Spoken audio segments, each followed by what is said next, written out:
그러한 현실적인 시대의 징조를 읽고 있는데 그것을 두 가지로 간단하게 요약하면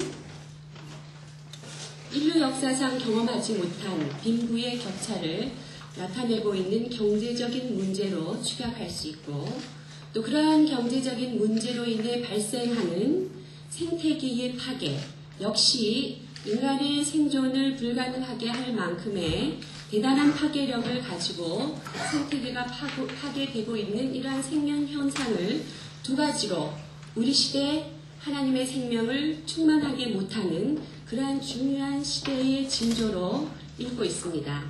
이러한 것들을 읽고 있는 사람들은 비단 신학자나 목회자뿐만 아니라 인류의 변화를 생각하고 또 걱정하고 바람직한 미래를 소망하는 많은 다수의 문명사학자, 철학자, 또 사회학자, 문화학자, 인류학자 이런 사람들에 의해서 제시되는 중요한 공통의 의견 중에 하나는 우리가 제안하고 있는 21세기 전환의 의미는 단순히 시대적인 전환이나 단순히 지역적인 전환을 의미하는 것이 아니라 마치 인류의 역사가 고대 노예제, 중세 봉건제, 근세 자본주의처럼 거대한 문명의 전환을 가능하게 하는 그러한 변화를 요구하고 있는 시대의 징조다. 이렇게 보고 있습니다.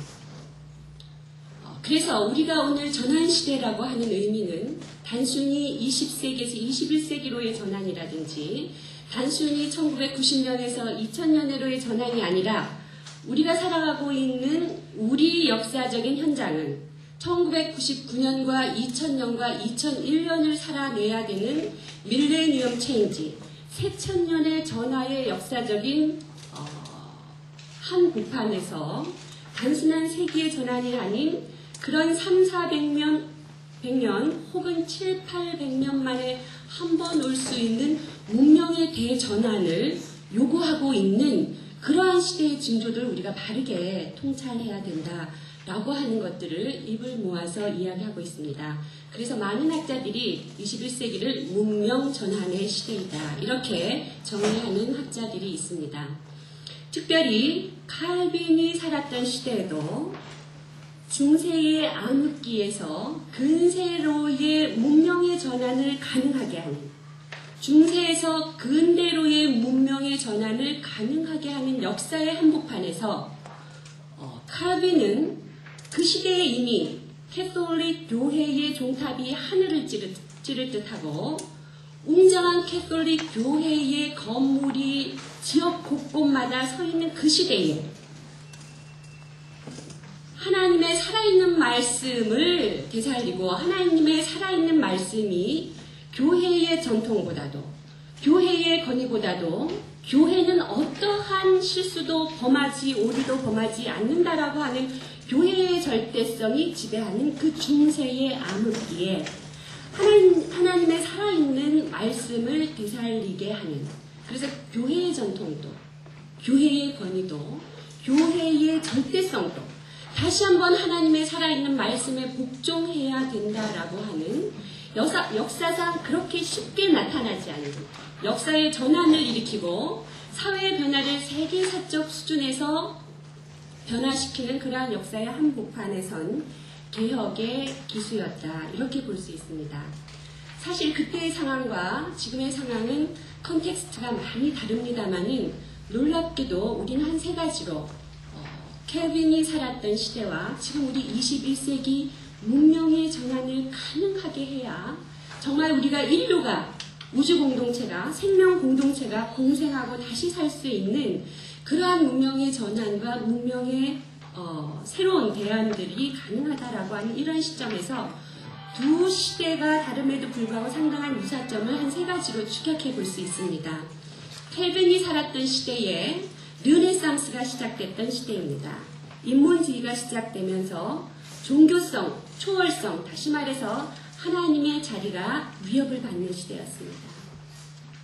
두 번째로 이러한 인간 중심주의로 인해서 하나님과 분리된 인간의 상실, 인간성의 상실이 고도로 확대되는 그런 시대를 살고 있었고 또한 켈빈이 있었던 시대는 초기 자본주의가 형성되는 시대로 그 전에 있었던 교회 공동체, 가정 공동체, 사회 기초 공동체의 파괴가 광범위하게 일어나는 시대였습니다. 그것과 비슷하게 지금 현대 우리를 지배하고 있는 사회 역사적인 상황은 신자유주의라고 하는 사상을 앞세우면서 하나님의 자리를 점점 축소시키고 있는 그런 시대에 우리가 살고 있습니다. 두 번째로 끝이 보이지 않는 기술 문명, 과학 문명으로 인해서 인간의 개념 자체가 재정이 돼야 되는 시대를 살고 있습니다. 이것은 무슨 얘기를 하는 거냐면 예를 들면 황우석 박사님이 만들어내신 놀라운 과학기술의 결과인 줄기세포의 가능성을, 인간 복제의 가능성을 제시한다라고 했을 때 무성생식을 통해서 연구소에서 필요한 DNA의 복제 기술을 통해서 똑같은 인간이 100명, 1000명 만들어질 수 있다라고 하는 것은 근원적으로 창조론, 인간론, 인간의 구원론을 다시 써야 될 만한 상상할 수 없는 인간에 대한 새로운 이해를 요구하는 그런 과학기술의 시대를 우리가 살아가고 있습니다. 그래서 창조 세계의 질서가 무너지고 근원적으로 하나님과의 관계가 재조명돼야 되고 그래서 인간의 끊임없는 인간성의 상실과 피폐함의 확대가 되어지는 시대이고 세 번째는 경제 세계화라고 하는 신자유주의에 기초한 경제 체제로 인해서 역시 공동체가 파괴되어 가고 있는 시대를 우리가 살고 있습니다. 특별히 우리가 이 시간에 켈빈의 영성을 생각하고 켈빈의 영성을 따른다라고 하는 것은 칼빈이라고 하는 사람과 칼빈주의자라고 하는 학자들을 따른다라고 하는 의미보다 칼빈이 하나님으로, 칼빈이 주인으로 모셨던, 칼빈이 주인으로 역사와 인류와 우주의 주인으로 모셨던 그 하나님을 따르는 그러한 영성을 우리가 이야기할 때 켈빈이 이야기하고 있는 개혁의 영성은 끊임없이 우리의 생각과 우리의 행동을 새롭게 하는 역동적인 윤리를 우리에게 제시하고 있다라고 생각할 수 있습니다. 따라서 살아계신 그리스도가 성령을 통해서 인간의 역사 속에 활동하시는, 그래서 그러한 활동을 통해서 그리스도의 유일하신 진리와 계시에 의해서 교회는 항상 개혁될 수 있도록 교회 자신을 개혁의 정신에 맡기는 의미에서 오늘 개혁의 정신을, 개혁의 영성을 우리가 이야기할 수 있습니다. 특별히 이러한 개혁을 바라보면서 기독교는 기본적으로 미래지향적인 신앙을 소유하고 있다라고 말할 수 있습니다. 왜냐하면 기독교가 신약과 구약을 아우러서 기독교 신앙의 핵심이 되는 것이 하나님 나라 사상이라고 했을 때 우리가 제 아무리 어려운, 제 아무리 절망적인, 제 아무리 소망을 발견할 수 없는 어려운 시대에 있다 하더라도 소망을 저버린다든지 희망을 발견하지 못한다라고 하는 것은 단순히 절망이라고 하는 단어로 대체하는 것이 아니라 불신앙이라고 하는 것으로 우리가 생각해야 될 만큼 기독교의 신앙은 미래지향적인 신앙을 가지고 있다라고 우리가 이야기할 수 있습니다. 그렇기 때문에 교회가 이 시대에 바람직한 소망을 제시하고 교회 자체가 개혁의 주체가 되어서 이 시대의 소망과 희망을 발견해야만 하는 까닭은 바로 우리가 이러한 하나님의 나라 사상을 이 땅에 실현시키고 하나님의 나라가 이 땅에 현존한다라고 하는 것을 교회를 통해서 보여주어야 될 사명이 우리에게 있다라고 하는 것입니다. 특별히 이렇게 바람직한 미래를 지향할 수 있는 새 시대를 이끌어갈 개혁의 영성으로 우리가 문명의 전환을 시도한다라고 했을 때 기독교 지도자들에게 필요한 두 가지를 제가 정리해 볼 수 있다라고 생각합니다. 첫 번째로 새 시대를 이끌어갈 개혁의 영성은 우리들에게 우리 시대를 지배하고 있는 중요한 정신사적인 맥과 변화와 흐름을 바르게 통찰할 수 있는 능력을 가져야 된다라고 하는 것입니다. 왜냐하면 우리가 가지고 있는 하나님 나라에 대한 비전은 망상이나 우리가 생각하는 환상이 아니라 구체적으로 역사 속에 이루어질 수 있고 이 사회 속에서 현실화될 수 있는 하나님 나라의 사상이라고 했을 때에는 그것이 근원적으로 어떻게 이 사회가 그러한 변화들을 요구하고 있는지, 칼빈의 개혁의 영성도 그 시대의 중세의 암흑의 시대에 어떻게 인간의 삶이 근원에서부터 그 시대의 중세에 오랫동안 가져왔던 여러 가지 문제들이 복잡하게 나타나면서 어떻게 인간의 삶이 근원적으로 바닥에서부터 변화되어져야 되는지에 대한 아주 예민한 그러한 시대적인 흐름에 대한 응답이었다라고 우리가 볼 수 있습니다. 두 번째로 우리가 새 시대를 이끌어갈 개혁의 영성을 생각할 때에 두 번째로 우리에게 필요한 것은 시대의 흐름에 대한 민감한 책임적인 반응과 함께 시대의 고통에 대한 민감한 반응이라고 생각을 합니다. 구약에 나타난 예언자도 그들의 예언이 가능했던 것은 그 시대의 고통의 소리에, 그 시대의 백성의 울음에 민감하게 반응했던 그런 예언자들의 영성이었다고 우리가 볼 수 있습니다. 하나님 나라의 종말론적인 상황도 그 시대를 가지고 있는 고통의 역사 때문에 가능했고, 하나님 나라의 종말론적인 사상도 그 시대가 가지고 있는 고통과 백성들의 울음에 응답하는 그러한 영성이었다라고 했을 때 우리는 새 시대를 이끌어가기 위해서 우리 시대를 지금 지배하고 있는 거대한 정신사적인 흐름을 우리가 바르게 통찰할 수 있는 능력과 우리 시대를 지배하고 있는 고통의 소리에 교회가, 교회 지도자가 예민하게 반응할 수 있는 그러한 영성을 요구하고 있다. 이렇게 정리해 볼 수 있겠습니다. 최근에 저는 아까 이야기했듯이 예직교회라고 하는 조그만 교회를 담임하고 있습니다. 예직교회는 좀 특수한 교회라고 얘기할 수 있는데요. 어떤 면에서 가출 청소년 쉼터하고 가정폭력 여성 쉼터, 이 두 가지의 쉼터에 있는 가족들이 대부분의 저희 교회의 한 30명에 해당하는 교인들입니다.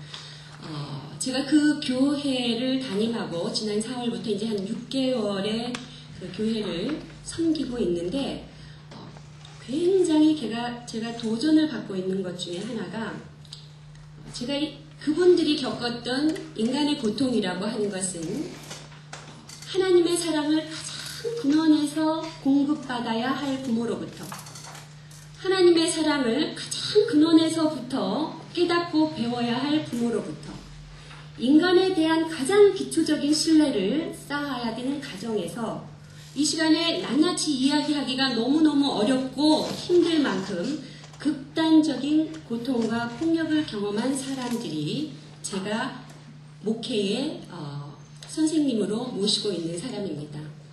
제가 목회를 하는데 선생님이라고 그분들이 우리 가족들이 저의 목회 대상이라기보다는 저의 영적인 선생님이라고 이야기하는 데는 중요한 이유가 있는데 제가 처음 2, 3개월 설교를 준비하면서요. 그 하나님에 대한 사랑, 그럼에도 불구하고 이 삶은 아름답고 희망이 있고 살만하고 그럼에도 불구하고 너를 하나님이 사랑한다 이것을 설명을 해야 되는데 아이를 집에 놓고 왔기 때문에 아이 얘기만 하면 금방 눈물이 글썽글썽 거리는 교인들이 많이 있습니다. 아직도 맞은 자국이 시퍼렇게 선명해서 얼굴을 못 드는 교인들이 많이 있어요. 그러니까 아이들 얘기할 수 없죠. 엄마 아빠 얘기할 수 없죠. 부모 얘기할 수 없죠. 가정의 긍정성에 대해서 언급할 수 없죠. 그런 상황에서 제가 설교를 준비하면서 저는 지적으로 아니면 학문적으로 얘기하면 PhD를 공부한 사람입니다. 학문적인 수준에서는 남이 인정해주지 안 해주든지 객관적으로 가장 높은 수준의 공부를 한 사람이에요. 그리고 칼빈 할아버지부터 시작해서 바르트 할아버지부터 시작해서 많은 이 시대를 이끌어갔던 수많은 신학자들을 공부했습니다. 그러나 그 작은 목회 현장에 제가 발을 딛는 순간 그 많은 신학적 이론들, 그 많은 상담의 이론들이 아무것도 필요 없는 정말 무기력한 저 자신을 발견하게 됐습니다.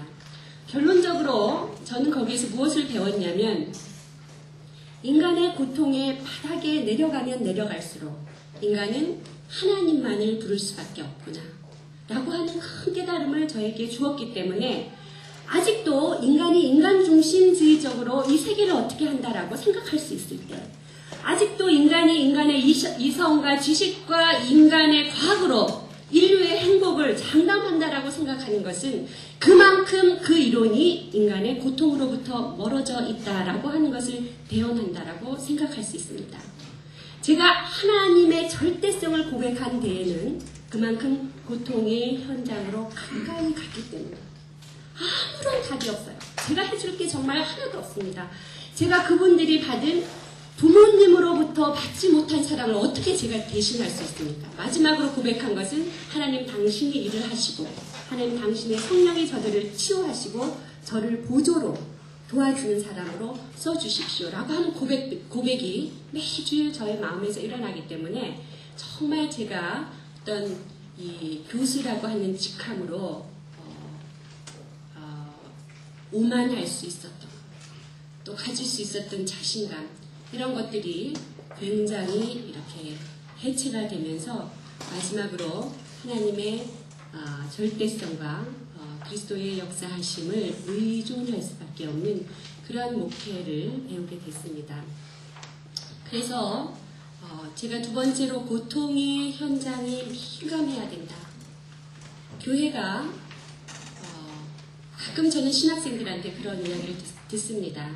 이런 강의를 제가 학교에서 많이 할 때 교수님 얘기는 다 맞는데 맞습니다. 맞고요. 그런데 우리가 이 거대한 흐름을 어떻게 하겠습니까? 굉장히 파워레스, 굉장히 젊은이들인데도 어떻게 해야 될지 몰라서 방황하고 어떻게 해야 될지 몰라서 대안을 찾을 수 없는 뭔가 세상이 잘못되어 가는데 구체적으로 나는 교회에서 무엇을 선포해야 될지 모르는 그런 학생들을 향해서 저는 가끔 하는 말이 있는데 그렇게 네가 복음에 대해서 회의가 오고 그렇게 네가 하나님의 절대성에 대해서 회의가 오면 고통이 가득한 현장으로 가까이 가라. 고통이 있는 현장으로 가까이 가라. 그러면 거기에서 너로 하여금 하나님만 의지할 수밖에 없는 해답을 줄 것이다. 라고 하는 이야기를 하게 되는데 역시 개혁의 영성도 우리에게 요구하는 것은 시대의 변화에 민감하게 반응하는 것뿐만 아니라 우리 시대를 지배하고 있는 백성들의 고통과 울음에 우리가 민감하게 반응해야 되고 그 울음이 있는 장소에 교회는 가까이 찾아가야 되고 그리스도인들은 그 고통의 소리를 듣기 위해서 마음을 열고 교회를 열고 선교를 지향해야 된다라고 하는 것이 우리에게 필요한 두 가지 자세라고 생각을 합니다. 앞에 여러분들이 가지고 있는 그 발제지에 보면 제가 두 가지 아주 하나님의 창조 세계의 생명을 가능하게 하지 못하는 두 가지 위협적인 시대의 징조, 시대의 위기라고 얘기하는 것을 두 가지로 얘기할 수 있는데 6페이지에 보면 풋노트에 제가 두 가지로 이야기를 하고 있습니다. 경제 세계화가 80년대 이후에 적극적으로 진행된 이후에 경제 세계화는 우리에게 더 많은 부와 더 많은 자본과 더 많은 삶의 풍요로움을 제공하겠다라고 약속을 했는데 그 경제 세계화가 진행된 지난 20년 이후의 상황을 굉장히 어려운 통계를 통해서 저희들이 정리한 것들을 보면 여러 가지가 있겠지만 일본에 보면 세계 인구 중 부자 1%의 연수입과 57%의 가난한 사람들의 수입이 동일하다는 통계는 앞에서 제기한 생명 위기의 체계로서의 경제 세계화를 반대하는 즉 역사상 인류가 경험하지 못하는 빈부의 격차를 지금 이 시대가 경험하고 있다라고 하는 말이에요. 그 빈부의 격차는 어떻게 해요? 경제 세계화가 확산되면 확산될수록 그 거리는 점점 멀어져 가고 있다라고 하는 것을 통계를 통해서 우리가 알 수 있습니다. 세계 497명의 억만장자들이 1%만 내어놓는다면 지구 64억, 62억의 기본 생활 문제가 해결된다라고 이야기하고 있습니다. 20%의 경제적 상류층이 지구의 부의 83%를 점유하고 있고 그 다음 20%가 11%, 60%에 해당하는 대부분 이 60%는 지구의 남반부와 아시아에 있는 사람들입니다. 이 60%에 해당하는 경제적 빈곤층이 6%의 재화를 나누어 가진다라고 하는 사실입니다. 가만히 생각하면 상상할 수 없는 도저히 분배의 정의라고 하는 것은 공평이라고 하는 것은 상상할 수 없는 시대에 우리가 살아가고 있다라고 하는 것을 통계를 통해서 우리가 볼 수 있습니다. 두 번째로 이런 경제 세계화는 자동적으로 생태의 파괴를 전제하고 있습니다. 생태계 파괴에 대한 아주 단순한 통계인데 이것도 역시 우리에게 얼마나 우리가 생명위기, 죽음의 문화 속에서 살아가고 있는지를 적나라하게 보여주는 통계라고 할 수 있습니다. 이 통계는 2004년에 WARC 총회에서 발표했던 통계이기 때문에 가장 최근의 통계로 볼 수 있습니다. 1850년에서 1950년까지 한 세기 동안 1년에 한 종이 사라졌다고 합니다. 우리 지구 생명체에는 3,000 스피시스가 살고 있어요. 3천만 종이 살고 있는데 지난 한 세기 동안은 1년에 한 종이 사라지고 1989년 이후에는 하루에 한 종이 사라지고 2000년에는 매 시간 한 종이 사라지고 2005년대에는 매분마다 한 종이 사라지지 않느냐라고 하는 가능성들을 많은 생체학자들이 구체적으로 과학적인 근거를 가지고 우리에게 보여주고 있습니다. 만약에 이 결과가 계속 이렇게 지속된다라고 하면 앞으로 50년 이후에는 지구에 생존하고 있는 종의 25%가 사라진다라고 하는 통계입니다. 이거를 조금 더 확대하면은요, 우리가 지금 미래를 지향하니까 100년 이후의 세계를 생각한다라고 했을 때 지구 생명종의 50%가 사라진다. 근데 유명한 생태학자 중에 한 명이 이런 얘기를 했습니다. 100년 이후에 50%의 생명의 종들이 지구에서 사라질 때 그 속에 호모사피엔스가 포함되지 않으리라고 하는 보장을 아무 과학자도 할 수 없다라고 합니다. 단순히 생태계의 위기라고 하는 것은 환경 보호 차원을 넘어서 꽃을 잘 가꿔야 된다, 휴지를 버리지 말아야 된다, 나무를 잘 가꿔야 된다라고 하는 환경 보호의 차원을 지금 21세기 넘어야 되는 이유는 이렇게 생태계의 파괴가 무엇을 치닫고 있어요? 인류 생존의 가능성을 불가능하게 할 만큼 생태계가 무차별하게 파괴되고 있는 시대를 우리가 살고 있다라고 하는 뜻으로 생각해 보면 되겠습니다. 이렇게 특별히 우리 시대를 지배하고 있는 다양한 우리의 신앙을 또 그리스도에 대한 신앙 고백의 삶을 살지 못하도록 하는 다양한 이데올로기와 사상이 우리를 지배하고 있습니다마는 이 두 가지 하나님의 창조 세계를 생명으로 충만하게 못하는 이러한 시대의 징조의 위기를 우리가 구체적으로 살펴보았을 때 우리의 신앙을 가장 왜곡하는 힘으로 우리의 신앙 고백을 가장 현실화시키게 하지 못하는 힘으로 강력하게 작동하고 있는 것이 경제 세계화, Economic Globalization, 경제 세계화는 소위 이야기하는 신자유주의 경제 사상에 기초하고 있습니다. 신자유주의 경제 사상이 확산시키는 것은 단순히 경제 이론, 경제 체제를 우리에게 주는 것이 아니라 신자유주의 경제 사상은 작금의 시대에 21세기에 와서는 단순히 경제 영역뿐만 아니라 정치와 사회와 문화와 어디까지 영적인 차원까지 우리에게 강력한 영향을 주는 힘으로 작동되고 있습니다. 작년에 일본의 한 주일학교에서 주일학교 선생님들이 10명의 어린아이를 모아놓고 초등학교 아이를 모아놓고 너의 인생에 있어서 가장 중요한 것이 무엇이냐라고 물었습니다. 주일학교에서 하나님의 사랑을 가르치기 위해서 들어가는 도입부에 너의 인생의 가장 중요한 가치가 뭐냐라고 물었을 때 그 10명의 초등학생 중에 8명이 주저없이 돈이라고 이야기했습니다. 그 중에 한 명은 잘 모르겠다, 그 중에 한 명은 사랑이다, 이렇게 이야기를 했습니다. 이것은 단순히 경제를 중요하게 생각하는 일본의 일뿐만 아니라 최근에 텔레비에서 일어나고 있는, 많이 방영되고 있는 20대의 억만장자 되는 법, 돈을 어떻게 하면 더 잘 버나, 이런 프로그램에 나타나는 많은 젊은이들의 인터뷰 내용을 보면 역시 너 인생에 있어서 가장 중요한 가치가 뭐냐라고 했을 때 믿는 사람이든지 믿지 않는 사람이든지 무차별적으로 주저없이 무엇이라고 얘기하고 있느냐? 돈이라고 얘기하고 있습니다. 사랑이 중요하지 않느냐라고 이야기했을 때 많은 사람들이 사랑도, 진리도, 정의도 돈으로 가능합니다. 우리는 그런 시대에 살고 있습니다. 자, 우리가 이런 현상을, 우리를 둘러싸고 있는 맘모니즘이라고 하는 것은 예수님께서 하나님과 재물을 동시에 섬길 수 없다라고 하는 마태복음의 말씀에서 나타난 것처럼 이 재물은 우리의 영적인 상태와 우리의 신앙을, 우리를 구원에 이르게 하는 그 길을 절대적으로 어렵게 만드는 아주 중요한 우상 숭배의 하나로 이야기하고 있습니다.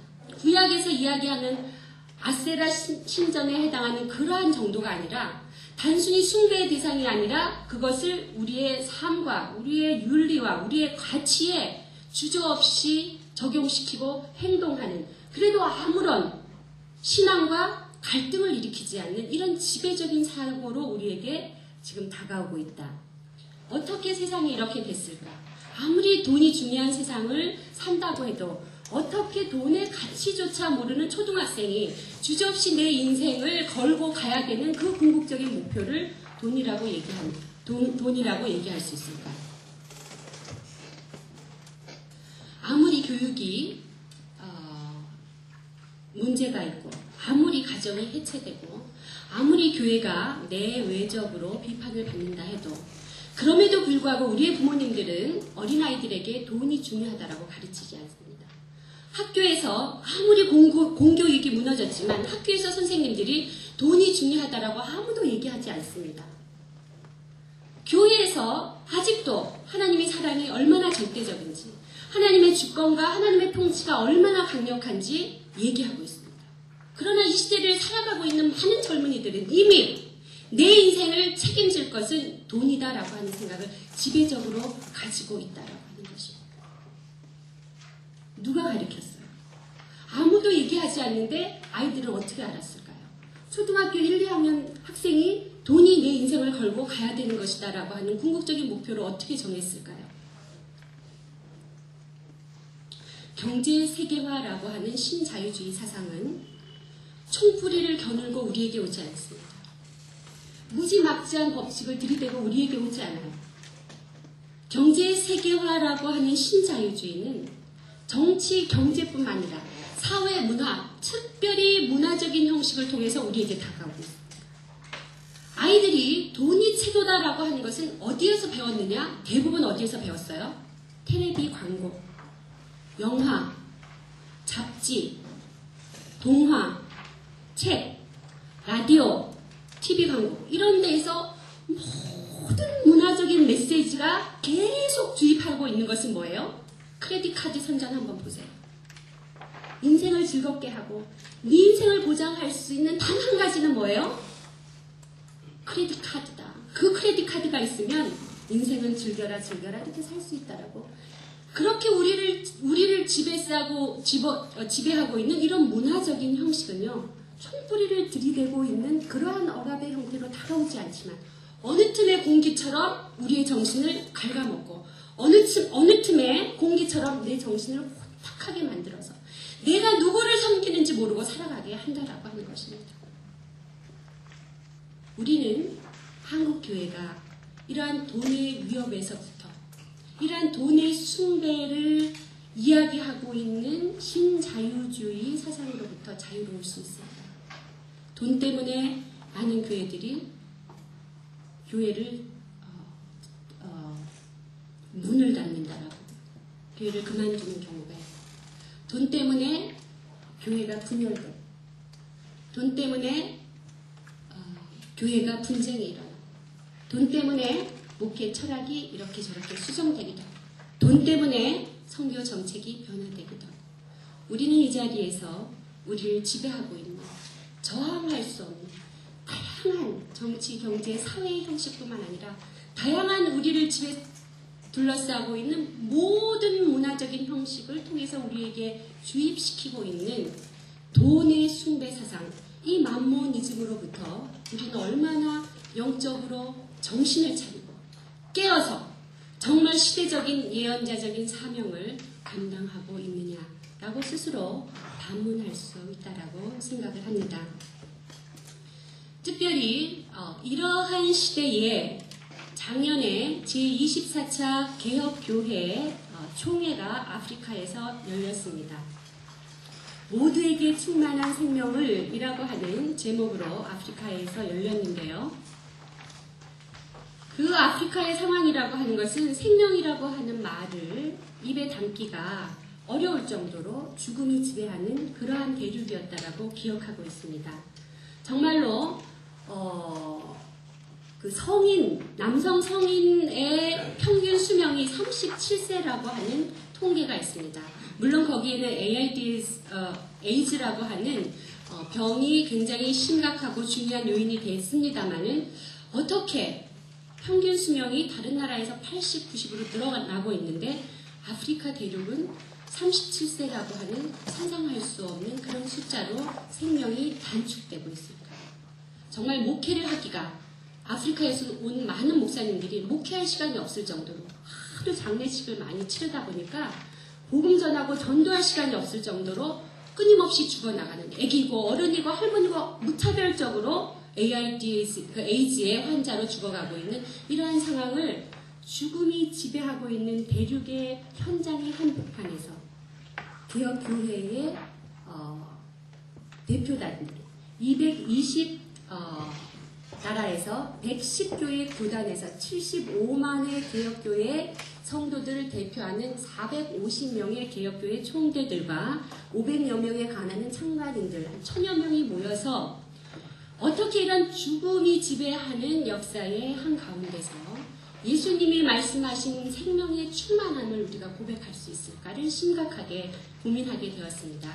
특별히 그 이슈를 가지고 고민한 분과가 경제정의, 생태정의 분과인데 제가 그 분과에서 일을 하게 됐기 때문에 24차 특별히 오늘 발표하는 것도 그 경제정의, 생태정의 분과에서 오랜 기간을 통해서 연구하고 발표한 아크라 신앙 고백, 아크라 컴패션이라고 하는 내용을 중심으로 해서 어떻게 해서 우리가 경제 세계화가 신자유주의에 기초한 경제 세계화를 구체적으로 저항하고 이것이 왜 비신앙적이고 비성서적인가에 대한 그런 인식을 공유할 필요가 있고 이것을 교육하고 또 우리의 신앙 고백으로 받아들여서 우리가 구체적인 실천으로까지 확장시킬 수 있는 그런 비전을 가지고 오늘 발제에 임하게 됐습니다. 특별히 지난해에 큰 그 대회가 2개 있었는데요. 그 WCC 실행위원회가 한국에서 있었습니다. 우리 이승영 목사님 계시는데 새벽 교회에서 있었는데 그 보고서에 따르면 그 샘 코비아라고 하는 WCC 총무가 그 한국 세계 교회의 리더십이 그 북반구에서 남반구로 이동하고 있다라고 하는 이야기를 했고 제가 참석한 24차 개혁교회 연맹에서도 그때 그 회장을 맡고 계셨던 그 차이니즈 아메리칸 신학자 송천석 교수님, CS 송 회장님께서도 그 주제 강연을 하실 때에 세계 신학의 흐름이 서구에서 동아시아로 움직이고 있다 이런 이야기를 했습니다. 또 작년 2003년부터 세계 생명 포럼이라고 하는 포럼이 아주 유명한 포럼인데요. 내년이 마지막 회입니다. 2003년부터 열렸는데요. 여기에는 신학자뿐만 아니라 철학자, 생명계, 아까 얘기했던 문명 전환을 시도하는 많은 학자들이 모여서 생명이라고 하는 주제를 가지고 하는 포럼이었는데 그 포럼에서도 큰 문명의 전환이 어디에서 어디로 되고 있느냐? 서구에서 아태평양으로 전환하고 있다라고 하는 굉장히 중요한 세계의 정신사적인 흐름과 세계 교회의 흐름을 우리들에게 제시해 주고 있는 아주 중요한 회의였다고 저는 생각하고 있습니다. 특별히 그러한 이해들이 그냥 선언적인 회장과 총무들의 이야기가 아니라 참 구체적으로 그런 필요를 느끼는 것은 그 이후에 제가 이 한국에 와서 한 3년 동안 여러 아시아 나라 또 신학적 회의들을 참석하게 되는데요. 가는 데마다 태국에 갔을 때도 인도네시아에 갔을 때도 인도에 갔을 때도 필리핀에 갔을 때도 많은 목회자들하고 이렇게 이야기를 할 때 서구의 교회들이 정말 그 서구 교회의 한계성을 가지면서 새로운 기독교 리더십을 대안적으로 발견하고 새로운 교회의 변화, 지난 2000년의 서구 기독교 역사를 새로 써야 될 만한 세계가 부러워하는 100년의 개신교 역사를 120년 개신교 역사를 가지고 있는 한국 교회에게 바라고 있는 것이 참 많구나라고 하는 것을 제가 느끼는 순간들이 참 많았습니다. 뭔가 새로운 것, 뭔가 대안적인 것, 뭔가 이 세계의 교회를 이끌어갈 새로운 교회의 리더십, 뭔가 확 막혀서 서구 신학이 앞으로 갈까 뒤로 갈까를 몰라서 방황하고 있는 이 시대적인 어려운 시기에 한국 교회가 무언가 새로운 신학적인 방향을 제시하고 한국 교회가 그렇게 지난 100년 동안 끊임없는 하나님의 성령의 역사로 세계가 놀라는 그런 정말 기독교 역사를 새로 써야 되는 기독교 교회사를 새로 써야 되는 만큼의 놀라운 성장을 준 그 한국 교회로 하여금 무언가 새로운 것이 나타날 것이라고 하는 그 기대와 소망을 많이 느끼게 하는 서구의 대표들 뿐만 아니에요. 특별히 아시아에 있는 많은 기독교 지도자들이 그러한 것들을 한국 교회를 향해서 안타깝게 너무나 간절하게 기다리고 있다. 이런 것들을 제가 개인적으로 참 많이 느꼈습니다.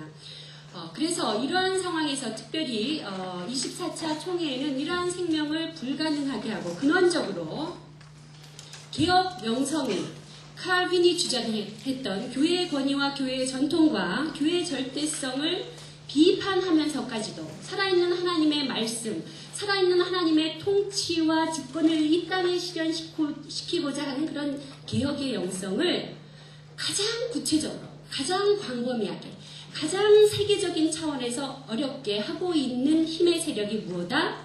경제 세계화다. 그것을 가능하게 하는 신자유주의 사상이 이러한 신앙의 고백을 불가능하게 만든다라고 하는 결정을 하게 됩니다. 그래서 그러한 경제 세계화, 그것을 기초로 이루고 있는 신자유주의 경제 사상을 분석하고 왜 이것이 비신앙적이고 왜 이것이 하나님의 주권과 하나님의 통치를 구체적으로 고백하는 개혁교회 신도들에게 하나님을 믿는 믿음과 공존할 수 없는 사상임을 구체적으로 밝히는 작업을 아크라 컨페션을 통해서 하게 되었습니다. 특별히 이 아크라 컨페션이라고 하는 것은 단숨에 이루어진 것이 아니라 긴 고백신앙의 전통을 가지고 있는데요. 이 고백신앙의 전통은 하나님의 통치와 주권이 외부 세력으로부터 심각하게 도전을 받을 때 이것은 단순히 선포하고 대안을 이야기하고 스테이트먼트 어떤 페이퍼를 쓰는 것으로 끝나는 것이 아니라 개혁교회의 신도들이 신앙으로 고백하는 그 예를 들면 나치의 고백교회가 이 전통 위에 서 있습니다. 나치의 고백교회 바르멘 선언이 이 고백신앙의 전통에 서 있고 남아프리카의 아파라타스 인종차별주의에 저항한 벨하 선언문이 이 고백 전통에 서 있습니다. 특별히 아크라 선언문이 굉장히 중요한 역사적 의미를 갖는 것은 그렇게 남아프리카든지 독일 고백교회라고 하는 지역적인 것을 넘어서 세계적인 차원에서 개혁교회의 75만을 대표하는 450명의 총대들이 한 목소리로 고백의 신앙으로 경제 세계와 신자유주의에 저항했다라고 하는 측면에서 상당한 의의를 가질 수 있다라고 생각을 합니다. 그래서 여러분 페이지에 있는 11페이지를 보면은요, 11페이지 이걸 다 읽을 수가 없으니까 간단하게 아크라 신앙 고백의 신학적 고백은 어떠한 내용을 담고 있느냐 몇 가지로 우리가 한 6가지로 정리를 하고 제가 다른 이슈로 넘어가도록 하겠습니다. 11페이지 여러분 가지고 계신 데 보면 아크라 신앙 고백은 첫째, 하나님은 모든 창조 세계의 주권자이심에 대한 고백으로 시작한다. 그러므로 신자유주의적 자본주의와 절대적 계획경제를 포함하여 그 경제구조가 어떤 형태이든지 간에 가난한 자, 연약한 자, 그리고 모든 피조물로 하여금 생명의 풍성함을 누리지 못하도록 배제시킴으로써 그들과 계약을 맺으신 하나님에게 도전하는 현 세계의 경제 질서를 거부한다. 둘째, 하나님은 정의의 하나님이시며 부패와 착취와 탐욕의 세상 속에서 특별히 공궁에 빠진 자, 가난한 자, 착취당하는 자, 부당하게 대우받는 자, 혹사당하는 자들의 하나님이 되심을 믿는다. 그러므로 우리는 이익을 인간보다 먼저 추구하고 모든 피조물을 돌보지 않으며 피조물을 위한 하나님의 선물을 사유화하는 어떤 경제나 이념도 거부하고 더욱이 이런 이념을 복음의 이름으로 지지하거나 저항하기를 포기하는 것을 신학적으로 정당화하는 가르침을 거부한다. 셋째, 하나님은 가난한 자의 부르짖음과 피조물의 신음소리를 들으신다. 그러므로 우리는 교회의 선교에서 가난한 자와 창조 세계를 돌보시는 일에 선교를 제외하고 모든 사람에게 생명을 주시기에 오신 선한 목자를 따르는 대신 도둑질하고 죽이고 멸망시켜 오는 자들에게 위로를 주는 교회의 가르침과 행함을 모두 거부한다. 하나님은 일치의 하나님이시다. 그러므로 우리는 교회의 삶에서 정의와 일치를 분리시키는 어떤 시도도 거부한다. 이는 일치의 이름으로 정의를 유보시키는 신학적 입장을 거부함을 의미한다. 특별히 이 넷째는 나중에 이렇게 좀 부과되는 건데요. 이러한 일치와 정의가 이렇게 같이 가야만 된다라고 하는 뜻은 이 아크라 신앙 고백이 24차 개혁교회 총회에서 통과되는 그 과정에서 북방부에 있는 교회나 특별히 유럽의 부유한 나라의 총대들이 반대를 많이 있습니다. 왜냐하면 이 신앙 고백이라고 하는 것은 단순한 선포나 자료로 내는 것이 아니라 신앙 고백이라고 해서 함께 고백을 하게 되면 그대로 살아야 되는 그러한 전통이 있습니다. 고백신앙의 전통이라고 하는 것은. 그래서 굉장한 저항을 받게 됐었는데 그 저항의 핵심의 유럽 교회 부자 나라의 총대들이 핵심적으로 했던 것은 뭐냐면 이렇게 경제 세계화에 대한 저항의 아크라 컨페션을 통과하게 되면 무엇이 무너진다? 교회의 일치가 상당한 해를 입게 된다라고 하는 입장을 계속 이야기하면서 교회의 일치를 거부했습니다. 이제 그러한 의미에서 봤을 때 이 정의의 실현이라고 하는 것은 교회의 일치와 동등하게 같이 가야 되는 것이지 이 두 개가 서로 배제되어서는 안 되다. 또 하나, 일치라고 하는 것은 늘 정의라고 하는 것을 기준으로 해야 됩니다. 일치라고 하는 것은 정의라고 하는 것을 토대로 해야 되는데 왜냐하면 진정한 일치가 나타나기 위해서 외부로의 강압적인 일치라든지 그렇죠? 외부의 힘에 대한 일치라든지 거짓된 고백으로에 대한 일치라든지 이런 것들이 가능하지 않게 하기 위해서는 진정한 일치는 정의와 함께 가야 된다라고 하는 고백 신앙의 과정에서 아크라 신앙 고백이 통과되는 과정에서 많은 갈등들을 일으키게 했던 중요한 이슈 중에 하나가 정의와 일치의 관계였습니다. 그래서 학원이 들어갔고 다섯 번째, 우리는 하나님께서 우리로 하여금 불의로 인한 희생 편에 서도록 부르시고 우리에게 정의를 행하고 인자를 사랑하고 겸손하게 하나님과 함께 행하시기를 바라고 계신다. 여섯째, 우리는 의식적이든지 무의식적이든지 신자유주의 세계 경제 구조에서 이익을 보고 있는 사람이 우리 교회 개혁 안의 가족들에게 포함되어 있음을 인식하고 이들이 죄를 고백할 것을 촉구한다. 이러한 고백 때문에 세상의 권력과 인간의 법이 우리를 막고 징벌하며 이로 인하여 고난이 따른다 할지라도 교회는 예수 그리스도에게 순종하고 고백하고 정언하고 행동하도록 부름받고 있음을 믿는다. 아크라 고백은 이제 우리는 비장한 마음으로 경제와 창조 세계를 변화시키고 새롭게 하며 회복하는 일을 하면서 우리 자신과 우리의 후손이 생명을 누리며 살도록 생명을 택하신 일에 우리 자신, 우리의 시간, 우리의 모든 힘을 바치기로 서약한다라고 하는 고백을 함으로써 여러분 제 글 뒤에 보면 아크라 컨페션의 원문을 뒤에 부록으로 달아놨습니다. 그래서 그 내용이 자세히 나와 있으니까 나중에 한번 시간 있으실 때 보시면 되겠습니다. 예, 지금 그 아크라 컨페션에 대한 내용을 이야기했는데 이제 제가 조금 언급하고 싶은 것은 아크라 컨페션이 저항하고 있는 신자유주의는 단순한 경제 이론이 아니라 돈을 숭배하게 만드는 굉장한 힘을 가지고 우리에게 다가오고 있다. 왜 그러냐? 신자유주의라고 하는 기본적인 사상을 가장 기초로 놓은 경제학자가 프레드리 하이에크라고 하는 경제학자입니다. 1920년에 돌아가신 분인데요. 아담스와 케인즈를 이어서 지금 이 프레드리 하이에크의 경제 사상이 단순히 경제 영역만 뿐만 아니라요, 사회과학과 역사와 철학에 적극적인 영향을 가지고 있는 중요한 경제 사상 중에 하나입니다.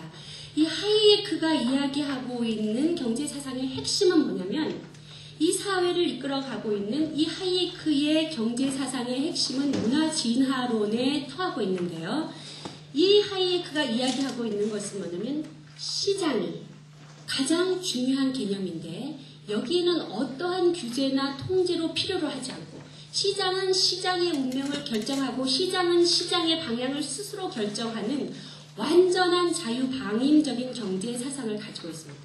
그래서 어느 누구도, 그것이 국가라 할지라도 민족이 할지라도 어느 누구도 정부의 힘으로도 무엇을 막을 수 없다. 자본의 흐름을 막을 수 없고, 어느 누구의 힘으로도 어떠한 국제 법에 저촉에 받지 않는 그런 시장의 완전한 자율성을 이야기하고 있는 것이 하이에크 경제사상의 기본 원리입니다.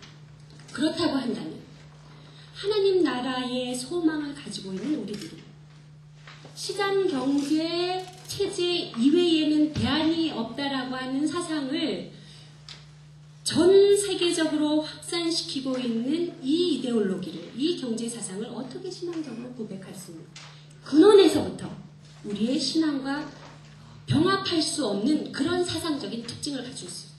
우리는 하나님 위에, 우리는 하나님의 통치와 주권 이외에 인간의 운명과 인간의 인류와 인간의 역사를, 인간의 운명을 결정 지을 수 있는 그 어떤 힘도 믿지 않습니다. 우리에게 주어지는 경제이론, 우리에게 주어지는 정치이론도 절대로 절대화시킬 수 없는 것이 하나님의 백성이고, 이 땅에 하나님의 통치와 주권을 믿고 따라가는 믿음의 성도들이 되는 길이라고 하는 것입니다. 그렇기 때문에 하이에크의 사상이라고 하는 그런 시장의 완전한 자율성을 보장하는 것은 이 땅에 하나님의 통치를 적극적으로 거부하는 그러한 사상이 지금 경제 세계화를 통해서 구체적으로 실체화되고 있고 실현되고 있다.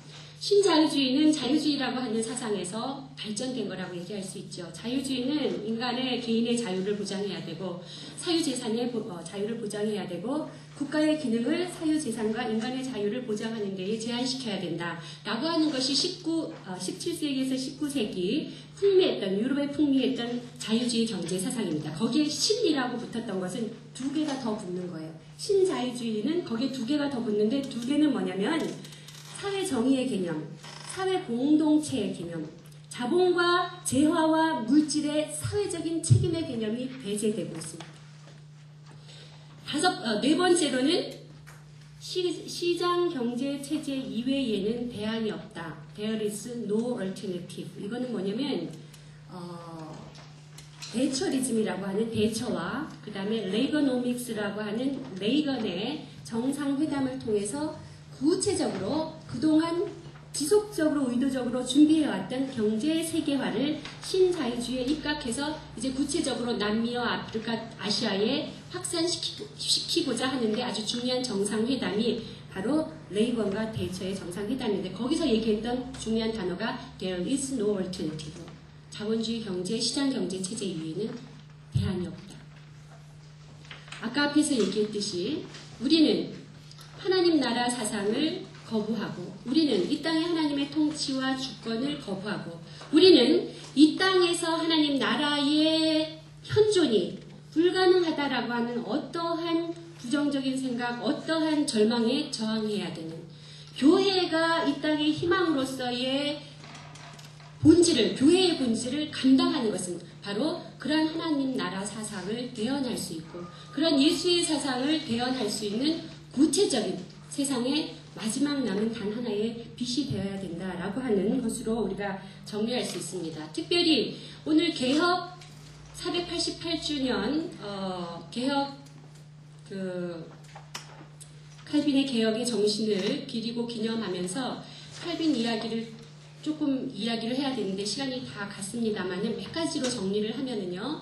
켈빈의 경제 사상의 가장 핵심적인 1번으로 우리가 꼽을 수 있는 것은 우리에게 주신 하나님의 재물과 재화, 돈은 은총의 도구이다 라고 하는 것이 칼빈 경제신학의 첫 번째 원리입니다. 켈빈이 우리에게 준 물질이 하나님의 은총의 도구다 라고 얘기했을 때는 그가 만나의 이야기를 자주 합니다. 구약에서 해방되었던 이스라엘 백성이 광야에서 방황하고 다닐 때 하늘에서 만나가 내렸죠. 이 말은 뭐냐면 우리의 생명을 가능하게 하는 분은 누구냐? 만나가 하늘에서 내렸듯이 우리의 생명을 가능하게 하는 것은 바로 하나님이다 라고 하는 것을 구체적으로 실현하는 개혁의 경제신학의 제일 원칙으로 돈과 재화와 재물은 하나님의 은총의 도구이다. 그런데 두 번째로 그 하나님의 은총의 도구가 돈이, 재화가, 재물이 하나님의 뜻대로 사용되지 않을 때 그때는 만몬이 될 수 있다. 우리가 기도를 할 때요. 우리가 예배를 드릴 때 헌금을 드리는 것은 단순히 감사의 표현이 아닙니다. 헌금을 드릴 때 그 헌금의 신학적 의미는 재물과 재화를 어디에 복종시킨다? 하나님의 뜻에 복종시킨다라고 하는 깊은 신학적인 뜻이 있습니다. 특별히 하나님과 재물을 겸하여 섬길 수 없고 특별히 재물이 가지고 있는 우상성에 대해서 예수님께서는 미리 간파하시고 얼마나 그 재물에, 물질에, 재화에, 돈에 인간의 영성이 쉽게 타락할 수 있는지 아셨기 때문에 일찌감치 그 두 개는 겸하여 도저히 네가 돈을 하나님보다 위에서 놓고서는 너의 신앙을 구체적으로 실현할 수 없다라고 하는 것을 우리에게 가르쳐주고 있고 이 돈은 절대적으로 하나님의 통치 밑으로 들어가야 돼요. 그러한 것들을 개혁신학을 통해서 켈빈이 우리에게 적극적으로 이야기하고 있는 것 중에 하나입니다. 만몬이 될 수 있다라고 하는 사실. 돈이 하나님 위에 갈 때는 돈을 숭배하는 그러한 허약한 인간이다. 이것은 뭐냐? 인간의 죄성을 기본적으로 인정하는 것입니다. 인간의 죄성을 인정하기 때문에 돈을 쓰고 재화를 쓰고 경제를 살리는데 무엇이 필요하다? 법칙이 필요하다라고 하는 거예요. 지금 하이에크가 얘기하고 있는 신자유주의는 모든 법칙을 자본의 흐름이 마음대로 갈 수 있도록 모든 규제를 탈규제하는 것을 기본적인 법칙으로 가지고 있습니다. 그러나 그렇게 인간의 이상과 인간의 이성과 인간의 과학이라고 하는 것은 끝을 치닫게 그것으로 인간의 인류의 미래를 보장하지 않는다라고 하는 것입니다. 생명공학에서 이미 그런 것들을 다 밝혀내고 있습니다.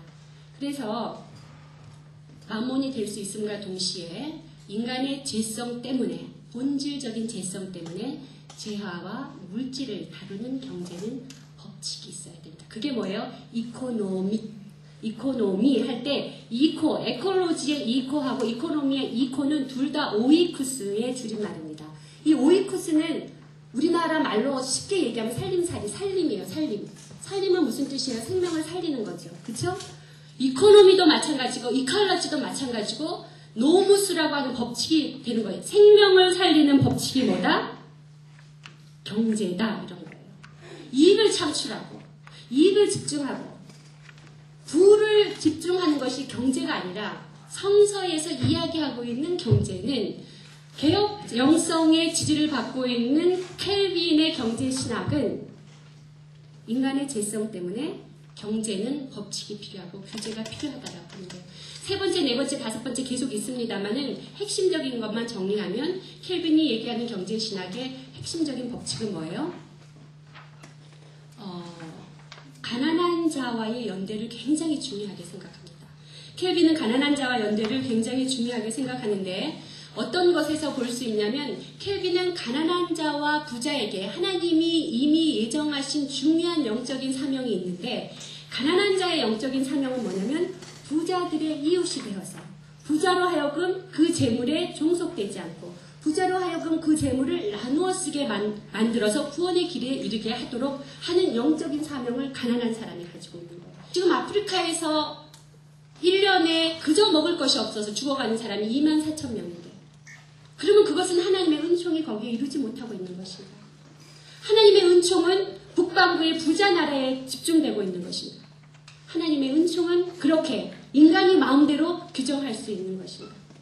라고 하는 의문을 우리가 해봤을 때 지금도 단순히 먹을 것이 없어서 굶어 죽어가고 있는 사람이 64억 인류 중에 단 한 사람이라도 있는 한 그리스도인들은 적어도 그리스도인들은 구원을 지향하고 있는 그리스도인들은 자유로울 수 없다라고 하는 거죠. 왜? 부자 청년이 어떻게 하면 구원을 얻습니까? 영생을 얻습니까? 라고 묻었을 때 너 가지고 있는 것을 다 나누어 줘야 돼. 부자와 나사로의 성서 이야기에서도 부자가 나사로에게 직접적인 잘못을 한 건 없습니다. 그쵸? 근데 왜 지옥에 갔습니까? 우리가 도적질을 한다라고 하는 것은요. 남의가 가지고 있는 것을 그저 훔치는 것만이 도적질이 아니라 신앙의 은총의 경제 법칙은 우리가 나누어야 될 것을 바르게 나누지 못했을 때 부자가 지옥에 갈 수 있었던 것은 바르게 나누지 못한 것 때문에 그렇거든요.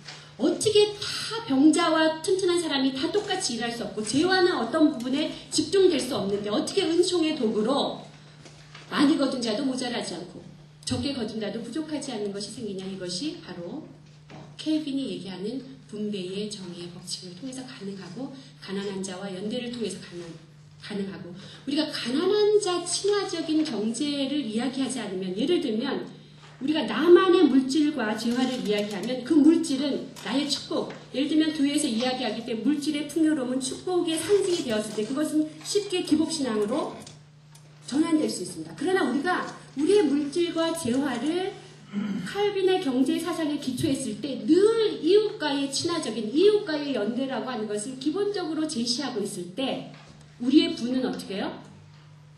우리의 이웃과 나누어지는 것을 전제로 하고 있습니다. 그렇게 나눔, 테레사 수녀는 나눔이 없이는 평화가 없다라고 얘기했고 간디는 하나님은 우리에게 충분히 우리의 생명을 유지할 수 있는 우리의 필요를 유지할 수 있는 자원과 재화를 주었지만 인간의 욕심을 채울 수 있는 자원은 이 땅에 허락하지 않았다. 누군가 지금 죽어가고 있다라고 하는 것은 뭐예요? 부가 편중될 뿐만 아니라 그러한 나눔과 분배의 정의가 이루어지고 있지 않아서 누가 인간의 이데올로기가 누가 신앙과 개혁의 정신과 결부되지 않은 인간의 이데올로기 하나님의 은총을 막고 있다라고 볼 수 있는 것입니다. 그러한 부분들을 우리가 굉장히 솔직하게 밝혀내고 그러한 것들을 적극적으로 저항하기 위해서 아크라 신앙 고백은 여러 가지 어려운 과정이 있었음에도 불구하고 1000여 명의 총재들이 굉장한 감동을 가지고 어디다 이렇게 손을 잡고 눈물을 글썽거리면서 아크라 컨펜션을 통과하는 그런 현장에 제가 있었고 지금도 그때의 감격이 굉장히 많이 제 가슴에 살아남아서 그때 중요하게 그 일을 앞장섰던 많은 개혁의 기수들이 아시아와 아프리카와 라틴 아메리카의 교회 지도자들이 굉장히 그 개혁의 기수로 중요한 역할을 했다라고 하는 것이 저에게 참 많은 배움과 도움을 주었습니다. 마지막으로 얘기하고 싶은 것은 아까도 얘기했듯이 경제 세계화라고 하는 것이 전 세계를 향한 굉장히 복잡한 구조를 가지고 우리에게 다가오기 때문에 어떻게 갑자기 딱 들으면 도대체 어떻게 해야 될까 굉장히 무기력해지고 도대체 무엇을 어디서부터 시작해야 될까 한담할 때가 많이 있습니다. 그러나 제가 생각하는 것은 예수님께서 이 인류를 향해서 복음을 전파하실 때 많은 사람들을 데리고 하시지 않았습니다. 12명의 하나님의 주권과 통치를 믿고 그대로 살아가기로 작정한 사람들을 통해서 인류에게 복음이 전해졌고 시대가 어려우면 어려울수록 이런 이야기들이 많은 사람들에게 절대 공감을 받을 수가 없습니다. 그러나 그러한 부분들을 먼저 인식하고 예언자적으로 살아가기로 고백하는 그런 사람들에 의해서 하나님 나라는 보이지 않지만 이미 우리에게 다가와 있어서 지금 하나님의 성령으로 그 나라를 실현시키고 있다라고 하는 것을 믿는 사람들에게만 보여지는 나라가 바로 하나님 나라이다. 그래서 저는 이 자리에 있는 이 훌륭하신 목사님들이 정말 이러한 경제 세계화에 대한 바른 인식을 가지고 아크라 컨페션에서 이거 고백을 할 때 마지막 결론에 어떤 결론을 냈냐면 가장 중요한 것은 인식, 레코그니션. 그 다음에 먼저 인식한 사람들이 에듀케이션, 교육을 시키고 왜 경제 세계화가, 왜 신자유주의가 우리의 신앙과 양립할 수 없는지. 세 번째, 아크라 컨페션처럼 단순히 교육으로 끝나는 것이 아니라 어떻게 돼야 됩니까? 신앙 고백으로, 나의 신앙 고백으로 나타나야 되고, 신앙 고백으로 나타났다라고 하는 것은 뭐예요? 구체적인 실천으로, 삶으로 전환되어야 된다라고 하는 말입니다. 단순히 남이 얘기한 것이 아니라 내 신앙의 고백이 되었을 때는 앞으로 나는 완전히 다른, 이 시대가 아무리 물질이 나를 지배하는 시대의 문화 속에 산다 할지라도 하나님을 가장 우선에 놓고 살 수 있는 완전히 다른 인생을 살 수 있다라고 하는 그러한 믿음의 결단을 할 때 잘 보이지 않지만 이미 와 계신 하나님 나라는 지금 우리들 속에서 시작되고 확산될 수 있다라고 믿으면서 부족한 주제 강의를 이 시간에 마치도록 하겠습니다.